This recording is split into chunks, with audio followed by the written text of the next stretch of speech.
Magandang araw sa ating lahat. Ito may pinapa-repair sa atin, isang electric fan. Gawin natin, i-plug in natin ang electric fan. Yan, naka-plug in na.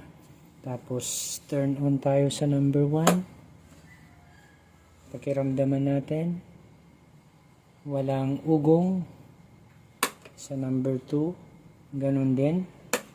Sa number 3, ganun din. So, ibig sabihin, merong problema ito sa dinadaluyan ng kuryente. So, ang gagawin natin, unplug muna natin ito dito. Tapos, buksan natin dito sa likod.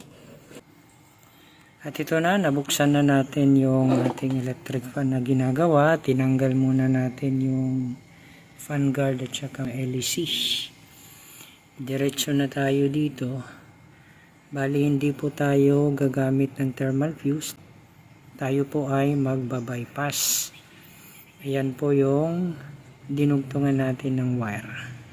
Yung kulay green. Bakit ko idinugtong dyan?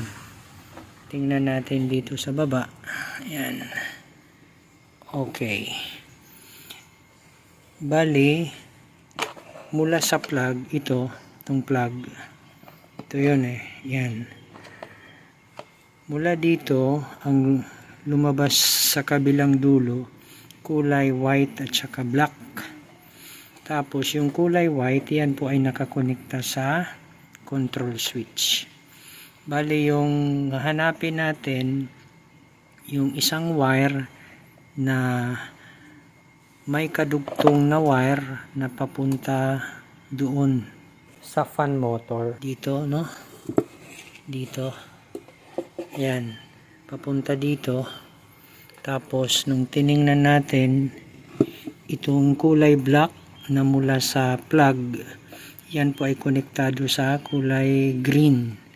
Yung kulay green na yan, hinanap natin dito sa dulo. Nahanap natin, yan yung kulay green, ano? Itong kulay green, sa katunayan, yan po ay konektado sa thermal fuse. Tapos yung kabilang dulo ng thermal fuse ay nakakonekta sa isang terminal ng capacitor. Bali yung ginawa natin, hindi po tayo maglalagay ng thermal fuse. Kasi malambot naman ito. Kung ikutin, yan po ay napakalambot. Ibig sabihin, walang problema ang shafting at saka bushing nito. So, sa tingin ko ay okay lang na hindi maglagay ng thermal fuse. Idedirekta na lang natin. Okay, so bali ang gagawin natin dito, itong wire na idinugtong natin sa kulay green, yan po ay itatap natin dito kahit sa anong part ng capacitor, sa dalawang terminal ng capacitor. Bali, ang gawin natin, i-plug in natin yung electric fan, i-turn on yung switch, tapos itatap natin itong wire. Dapat yung ikot ng shafting ay pag ganito, papuntang kanan. Yan, papuntang kanan. Bakit po? Kasi kung titingnan natin yung LEC, ayan, kung iikot yan papuntang kanan, bali ihigupin niya yung hangin papunta dito. Kaya dapat yung ikot ng shafting ay papuntang kanan. Okay? So, ito, tinanggal na muna natin yung kanyang connector. Ganun din ito, tanggalin muna natin para maipakita ko sa inyo paano nga ba ang pag-tap ng wire na kung magbabypass tayo ng thermal fuse na hindi tayo magbubukas nitong motor assembly. Kaya ko ito hindi na binuksan kasi napaka hirap matanggal itong o maikot itong mga screw. So, kesa naman na masira yung screw, Anyway, okay naman yung shafting at saka bushing, so mag-bypass na lang tayo. So tanggalin ko lang muna ito para maipakita ko sa inyo yung tamang paglalagyan nitong wire na itatap natin dito sa terminal ng capacitor. Okay? Bale, ito na, magtatap na tayo. I-plug in muna natin ito sa power source. Ayan, naka-plug in na. Tapos i-turn on natin sa number 1. Yan, naka-turn on na sa number 1.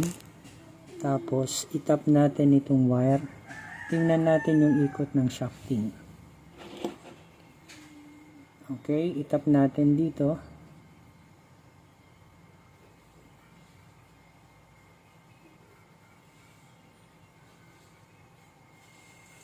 Teka, hindi pa na on. Turn on natin. Tapos itap natin dito. Yan. Napansin ninyo yung ikot ng shafting ay papuntang kaliwa. Okay, itry natin dun sa kabila. Bali dito po. Try natin dito, itap sa kabila. Yun. So, kung tingnan natin yung ikot ng shafting, yan. Tingnan natin. Okay. Ulitin ko. Bali, kung itap natin dito, yung ikot ng shafting ay papunta sa kanan. Ulitin ko. Itap ko dito. Ayan o. Ulitin ko. So, ibig sabihin, ang ating pag-tap ng wire na ito ay dito. Ito. Okay? Sige. Unplug ko muna. I-unplug ko muna. Tapos, ipakita ko na sa inyo na dito natin itatap. Dito. Okay. Hirap yung walang taga-video. So, dito natin itatap ito. Okay. Ayan. Ito natin itap. Ayan. Okay. Tapos, ilagay natin yung kanyang connector. Lagay natin ng connector. Sana magkasya.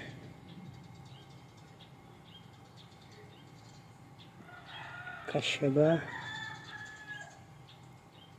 Sana magkasya. Ayaw magkasya. Isa pa. Ito. Ayan. Ulitin natin. Ano talaga natin yan. Tapos, pasok natin yan. Yan.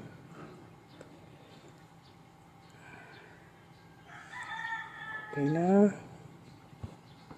Tapos, higpitan natin.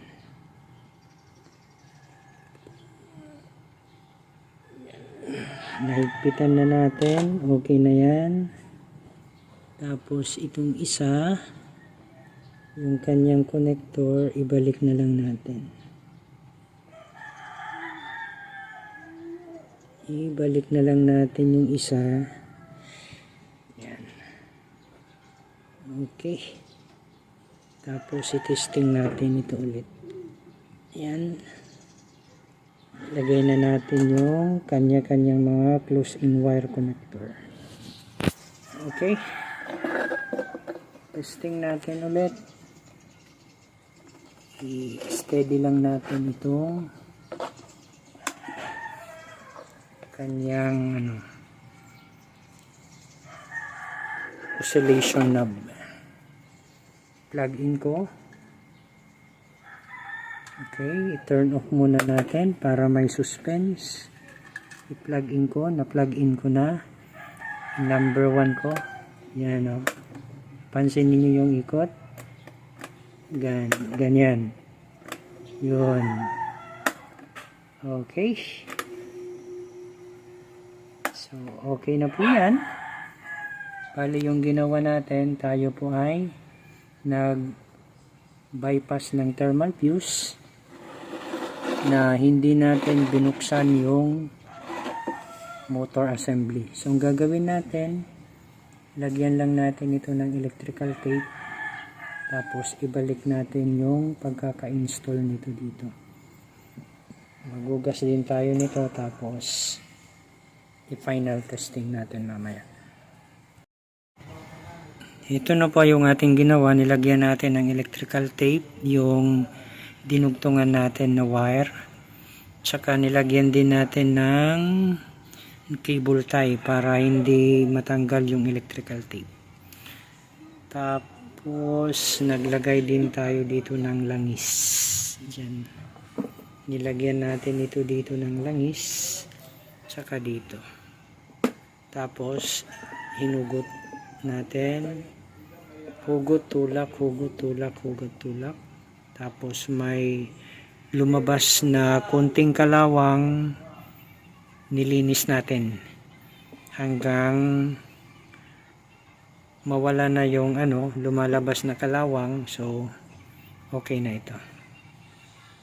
Okay, so gawin natin, ilalagay na lang natin yung ibang accessories nito, tapos testing natin. Po, naibalik na po natin yung fan blade at saka fan guard. Yung ibang accessories, naibalik na natin. So, final testing tayo. Plug in natin.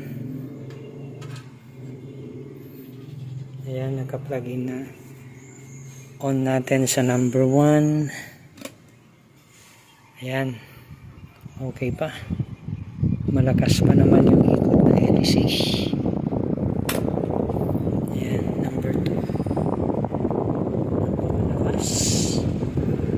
Number 3 tayo. Ayan. Malakas. So, bali yung ginawa natin, tayo po ay nag-bypass lang ng thermal fuse. So, kung nagustuhan nyo itong video, paki-like and share. Kung hindi ka pa nakapag-subscribe, mari po lamang yung mag-subscribe sa aking channel. Paki-click na rin yung notification bell para updated ka sa mga bagong upload na videos. Hanggang sa muli, maraming salamat.